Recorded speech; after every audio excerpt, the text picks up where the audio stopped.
Yes, how you doing? I'm a Muslim. I have Okay. a question for you. Okay. Solve the Christian dilemma. I'll tell you it. Ready? Wait, but first you got to solve the Islamic dilemma first. Okay.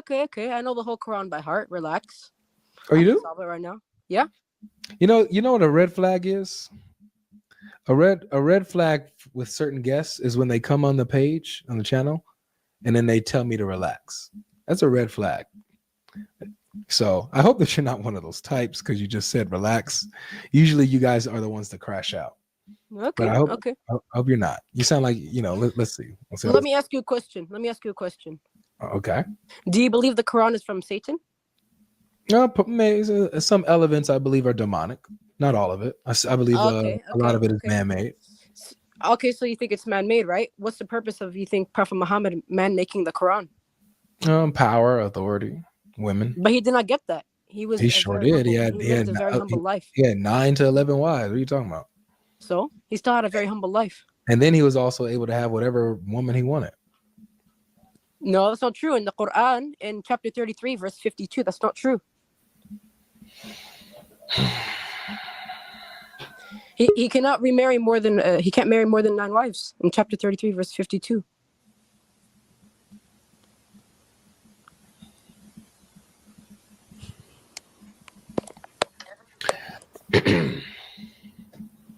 Chapter 33, verse 50.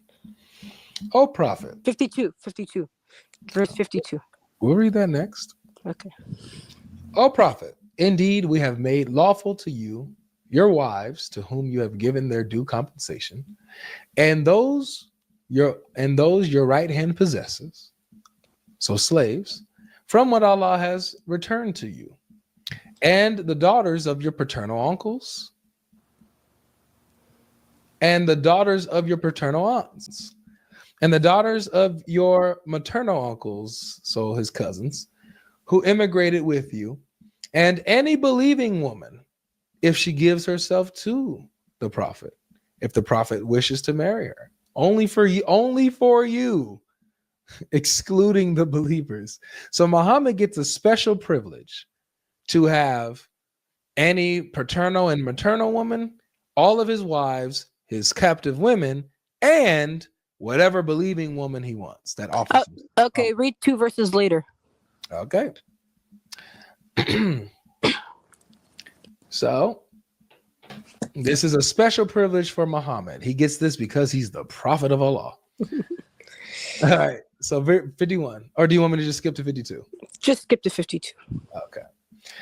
Not lawful to you are women after, nor for you to exchange them for wives, even if their beauty were to please you, except what your right hand possesses.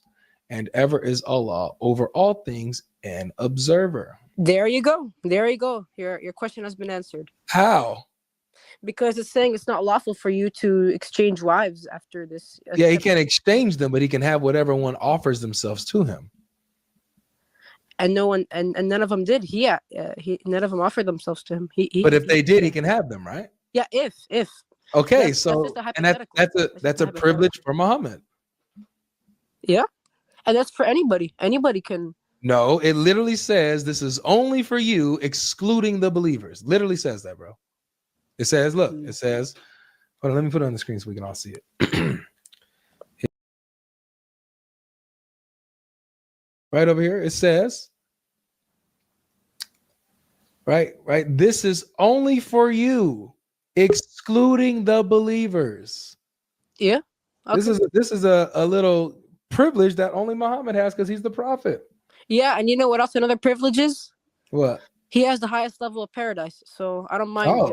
If he has So do you see the purposes, the perks that Muhammad gets with coming up with this Quran and coming up with this story that he's the prophet and the last messenger? He gets perks, many perks. Okay, I'll solve the Islamic dilemma. Okay, let's go back to the Islamic dilemma. All right, let's go back to the Islamic dilemma. All right, so I believe it's chapter 5. You're gonna quote chapter 5, verse 43, and chapter 5, verse 68. Correct? Nope. No. Which verse? I'm gonna quote chapter 4, verse 47. All right. You familiar with that one? I believe I'm familiar if you read the Arabic. Come on, man. You supposed to memorize it. All right, I'm gonna start it off. You finish يا it. أيها الذين أوتوا الكتاب آمنوا You بما found نزلنا مصدقا لما معكم من قبل أن Wait, slowly. Say it slowly. I don't know the English translation. I know the Arabic. It's okay. Yeah, say it. I know the Say whole it in Quran Arabic. in Arabic. It's okay. I'm a shake. I can pick up the Arabic. يا أيها الذين أوتوا الكتاب آمنوا بما نزلنا. So wait. Pause. So say to the people of the book. Mm-hmm. All right. Go on. آمنوا بما نزلنا مصدقا لما معكم من قبل أن. Stop there. Believe in what we have sent down, confirming what is with you. Correct. Mm-hmm. Okay. Keep going. Okay, which one? من قبل أن نطمس وجوها فنردها على أدبارها. Before we turn your faces upside down. أو نلعنهم كما لعنا أصحاب السبت. That part I don't know. All right. Anyway, okay. The question that I have is because I'm all into da'wah and whatnot. Mm-hmm. Do you believe the Christians and Jews at the time of Prophet Muhammad are the same type as today? The same type? Yeah, the same type of Christians, the same denomination, whatnot. Yeah. In Arabia. Yeah. You had a mixture of folks who call themselves Christians. You had Gnostics. You had, exactly Orthodox Christians. I believe what Allah is talking about here are the Gnostics. Oh, really? Yeah, because there are hadith that talk about the Bible at the time from Muhammad ﷺ is different than the one today. So to be clear, you're saying that Allah is affirming the Gnostic texts that the Christians have, that the Gnostic Christians have. Some of them.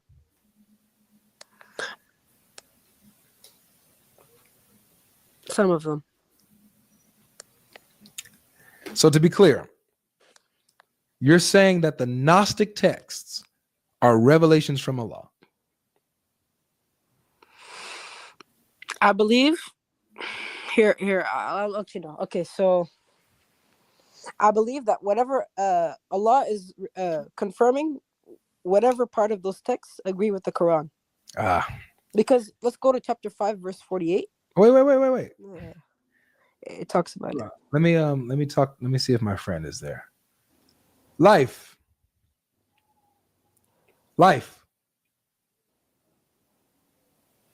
Hold on, let me call him. Because he loves this.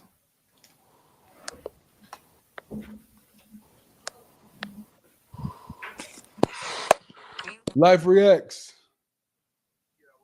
2,000 years later. So Life, his argument is that you use the Quran to judge what is true and false of the Gnostic Gospels. So what aligns with the Quran and the Gnostic Gospels is true revelation from Allah. What disagrees is not. Oh, so he's just cherry picking everything. So now. Yes. Okay. So what happened? I don't know what to do here. Bro. So, anything in history that disagree with the Quran can go out the window. Anything that agree with it is good. That's right. That's right. Okay, so let me ask you a question then. Ask. So what if the story was fake and never written by a prophet? The Quran or some other text? What if your Quran mentioned a fake story that never happened? Well, you need to prove that story would be fake. Well, I need to know what you're going to say when I show you it is. Again, I need proof. I can't just say anything without proof. Okay, so if your Quran mentions a fake story that never happened, then Allah asserts himself inside of that story as if it happened and says he's the one who's involved in this fake story. Would that make your Quran true? Would you cherry pick that too or what? No, you know why? I'm sorry, Life. Look at this comment. Listen, you know why? Nothing in history can be 100% verified. Nothing in history can be 100% certain.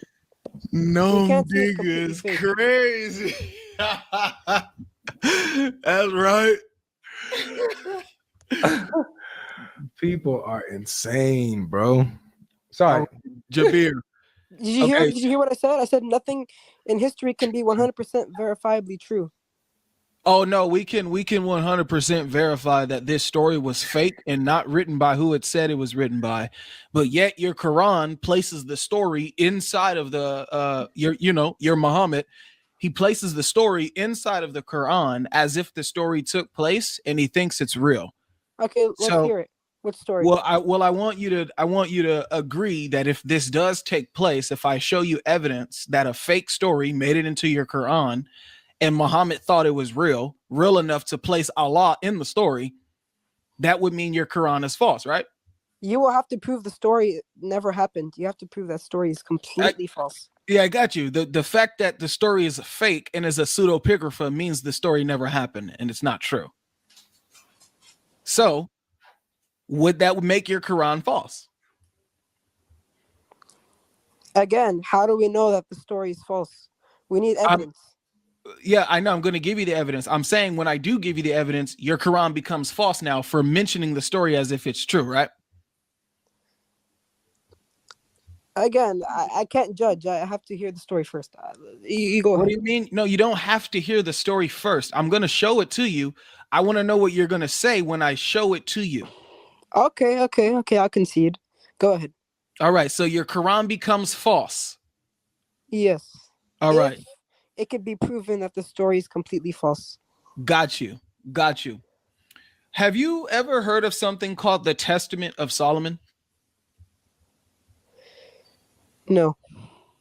Okay. Well, today you're going to learn. The Testament of Solomon is actually mentioned in your Quran in chapter 2, verses 102. Can you read chapter 2, verses 102 for me in your Quran? Yeah. In Arabic, I can read it. Yeah, and then translate it in English. Yeah. I think you guys could translate it, but I'll read it in Arabic. All right. Now you chapter playing 2, games. No. No, he's for real. No, I know the Quran in Arabic, not in English. Cereal. He's serial, man. We got a cereal guest today. اوكي بسم الله الرحمن الرحيم واتبعوا ما تتلو الشياطين على ملك سليمان وما كفر سليمان ولكن الشياطين كفروا يعلمون الناس السحر وما أنزل على الملكين ببابل هاروت وماروت وما يعلمان من أحد حتى يقولا إنما نحن فتنة فلا تكفر فيتعلمون منهما ما يفرقون به بين المرء وزوجه وما هم بضارين به من أحد إلا بإذن الله ويتعلمون ما يضرهم ولا ينفعهم ولقد علموا لمن اشتراه ما له في الآخرة من خلاق ولبئس ما شروا به أنفسهم لو كانوا يعلمون. Nice. I'm about to convert. All right. So that's now good. That's good. No. That's what I want to hear. I want to hear that you're sincere. You know. Yeah, you quote that Arabic like that, you almost got him. Yeah. You keep reading like that, man. I don't know, man. Might be at the nearest masjid tomorrow, man. Oh yeah. I live in SoCal, so I've met. Do you really? Before. Oh, you're over there by San Diego? 2 hours from San Diego. So like Rancho Cucamonga area-ish? I'm not gonna say my exact location, but okay. 2 hours from San Diego. Okay, fair enough. So we see in the story what's happening here. Allah is saying. Let me explain this. Let me explain it. So I let you know I know what I'm talking about. So here in the verse, chapter 2, verses 102, what's happening here is that there is a story that your God thinks is real. What's the verse again, Life? Chapter 2, verses 102. Thank you. Yeah. There's a story in here where your God thinks it's real. Muhammad thinks it's real, and it's actually fake. These are fake stories, fables. Prove it. I got you. But what's happening in your Quran here is that it's being reiterated. So in the beginning of the verse, it starts off with trying to save Solomon from the one doing magic. Here it says, and they followed instead what the devils had recited during the reign of Solomon. But the devils disbelieved teaching people magic, and that was revealed to the two angels in Babylon, Harut and Marut. But the two angels, they do not teach anyone unless saying what? We are a trial, so do not disbelieve by practicing magic. So what's happening here is they're trying to say something is taking place between Solomon, the angels, the demons in regards to magic. Now, this same story appears in the Testament of Solomon, which is a fake story that is a pseudepigrapha that derives from the 1st to the 5th century, but the manuscripts are around the 3rd and the 5th. It's a pseudepigrapha, when the reason why we know it is because it has Hellenistic statements. It even refers to the crucifixion of Christ, but yet Solomon is the one that was supposed to write it. Let me ask you this, Jabir. Do you know when Solomon lived? No. Solomon lived 10th century BCE. Did Koine Greek exist in the 10th century BCE, or was it Hebrew? Hebrew. Okay. This document that retells this story that Muhammad thinks is real was written in Koine Greek. Okay, let me ask you a question. Hold on, let me finish. But yet, the story says Solomon was the one who wrote it. So it's saying Solomon was the one who gave you this information about him and his dealings with angels and magic, etc. Muhammad thinks the story is real, and then he comes and talks about the story. Now, no matter whether he heard the story different or he heard someone else trying to save Solomon from this fake story and thought it was real, the problem is that Muhammad didn't know the difference between a real or a false scripture or story or etc. And what he does is he tries to save Solomon, but then he blunders. Watch this. But the two angels did not teach anyone unless they say we are a trial, so do not believe by practicing magic. And yet they learn from what they have been, and yet they learn from what that by which they cause separation between a man and his wife. But they do not harm anyone through it except by permission of Allah. And the people learn what harms them and does not benefit them. But the children of Israel certainly knew that whoever purchased the magic would not have a share in the hereafter, and wretched is that for which they sold themselves, if they only knew. So let me ask you a question. Why were the angels teaching magic? Why? Because God sent them as a test. Thank you. So you just proved my point. Muhammad is placing Allah in this story. Now, the story never happened, but he's saying Allah was involved in the story. So if the story is fake and it never happened, and it wasn't even written by the person that the story claims to be written by, which is Solomon, who's giving wisdom and knowledge about his dealings with angels and demons, this stuff is fake and is made up. So how in the world could Allah be involved in a fake story? Okay, let me answer this question with a question. My answer to this question is, how would Prophet Muhammad get access to this manuscript? Because he was living in Mecca and there were no Jews or Christians in Mecca. And when he moved to Medina, the Jews didn't have this type of manuscript. So how would he have got access to it? Well, that's actually not true. So if you look into the people who study pseudepigraphas, right? So if you look into this guy, his name is Chester McCone. Chester McCone, Chester McCone, McCon. In his book, where he translates the Testament of Solomon, page 94, I'll just read it for you right here.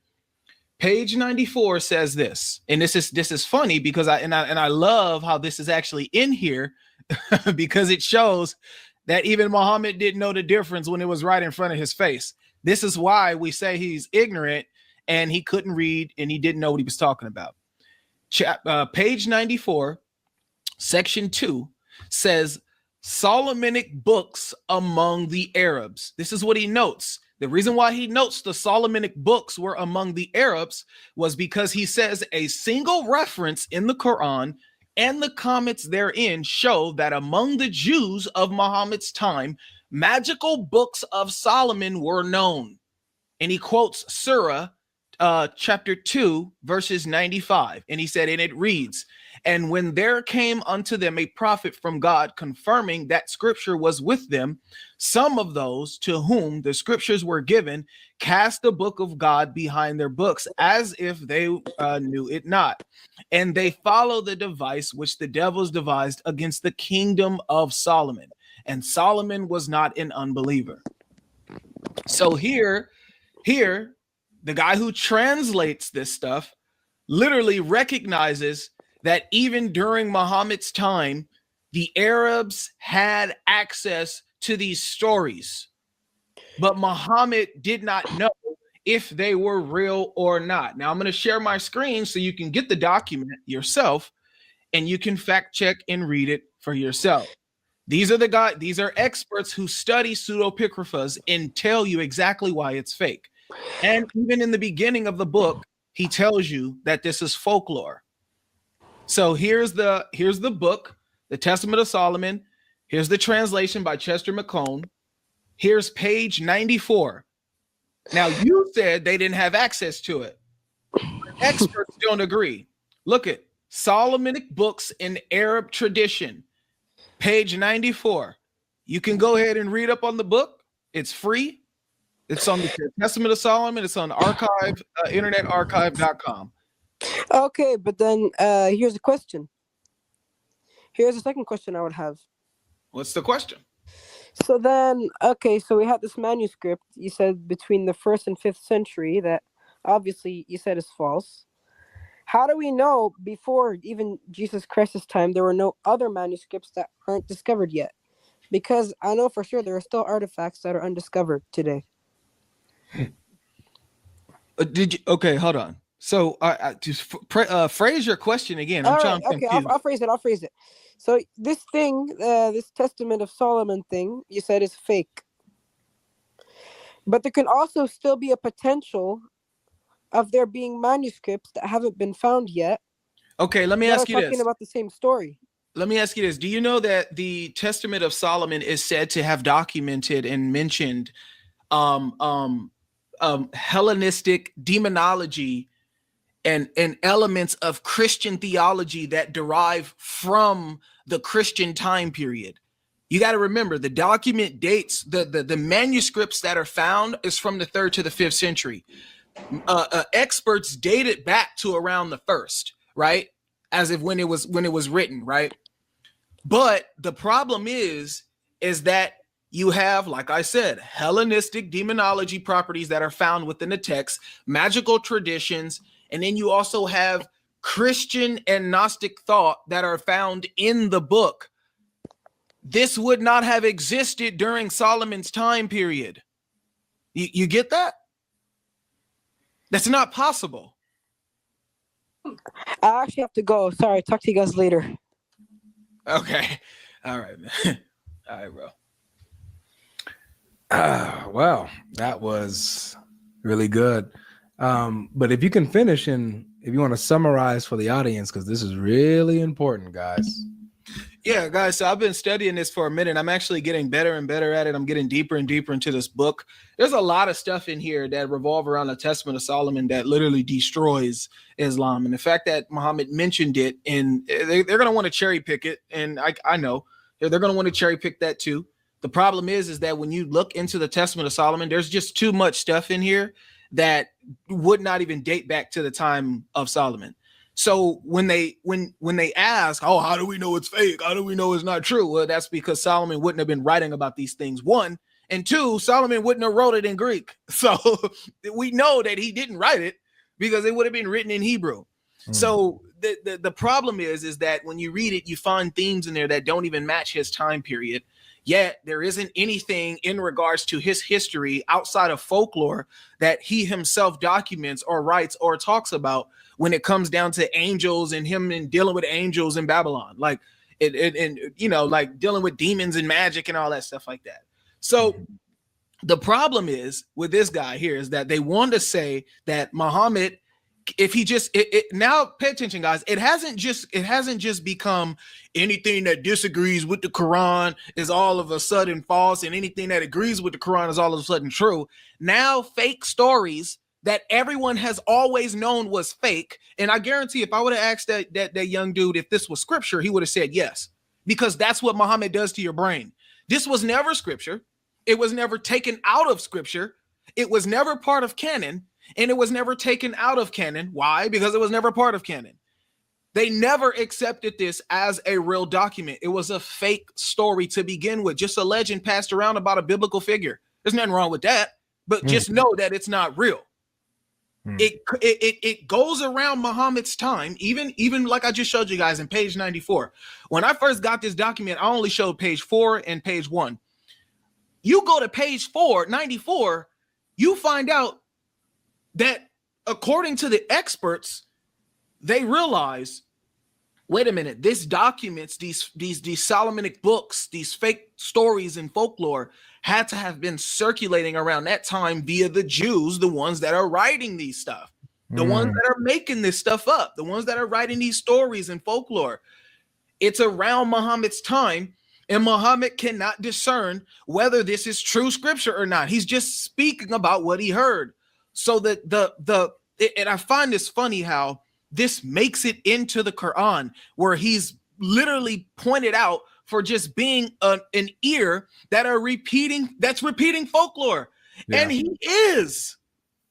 And he really is. Yeah. So a true prophet would know whether to a true prophet would not mix up fake stories with real revelation and then place Allah into the story to try to clear up the story. Yeah. If that dude would have stayed a little longer, and if he would have asked, well, how do I know he's talking about what you're talking about? All we gotta do is go into their tafsirs. You have a bunch of tafsirs. There's another one, I think it's Al-Tabari. Don't quote me on that, fact check it. But there's another one outside of Ibn Kathir where it talks about a magic ring and them fighting over a magic ring and etc. You go into the Testament of Solomon, what do you see? Magic rings. You go into Ibn Kathir. What is Ibn Kathir saying? Ibn Kathir is saying that Allah is exonerating Solomon from the one doing magic. Oh my goodness. Allah exonerated Solomon from something that he never did, and then puts himself into the story as if it had. Oh, Solomon didn't do this, but let me tell you what really happened. Yeah. When none of it happened. Yeah, the whole story's fake. The whole story is literally. Yeah, that's good stuff. Yep. Yeah. This is what's good about this is, guys, you guys know, if you guys been watching long enough, we usually do like theological problems with Islam, right? Islamic dilemma, Tawheed, or whatever, internal stuff of the Quran that don't make sense, like that, contradictions. Going this route is very powerful, and which we're starting to pick up more on and put in our arsenal. These fabricated fake stories that the Quran picks up and puts in the Quran as if it's revelation from Allah. I know this isn't new. Like, we know the Quran does this, but actually seeing it and studying it is crazy. Yeah. So thanks, Life. Yes, sir. All right, man. Appreciate it. You still going? Yeah. No, I think we at the 3-hour mark. That's it. I think that's a good place to land it. It's a good place to land. All right, for sure. Yeah, I think I'm gonna pop open the live right after you when you're done. So. Good. I need that open because I need something to listen to. I'm about to go to the gym. It's all good. I got you, man. Appreciate y'all for listening. Yeah, man, study on that. This is a good argument, but it gets deep though. You got to know how to show them it's fake. But yeah, appreciate it, bro. All right, thank you.